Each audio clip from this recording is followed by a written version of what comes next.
এই পৃথিবীর জমিনটা আল্লাহ তাআলা সৃষ্টি করার পর থেকে বান্দাদের জন্য আল্লাহ তাআলা পৃথিবীর জমিনটাকে উন্মুক্ত করে দিয়েছেন। এটা কিভাবে? বান্দা চাইলে গুনাহ করতে পারছে, বান্দা চাইলে সওয়াবও করতে পারছে। আমার আল্লাহ কিন্তু বাধা নিষেধ কাউকে করছে।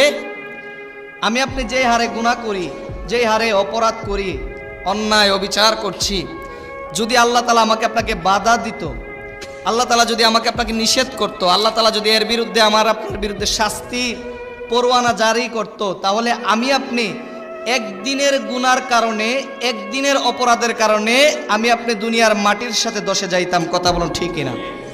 কিন্তু আল্লাহ তাআলা আমাকে আপনাকে কতটা সুযোগ দিয়েছেন, আল্লাহ তাআলা কতটা ইহসান আমাকে আপনাকে করেছেন। একবার চিন্তা করে দেখেন, এত গুনাহ করার পরেও, এত গুনার সত্ত্বেও আল্লাহ তাআলা কিন্তু আমাকে আপনাকে শাস্তি দিবে, শাস্তি দিবে। আল্লাহ শাস্তি রেখেছেন আমার আপনার জন্য। কখন জানেন?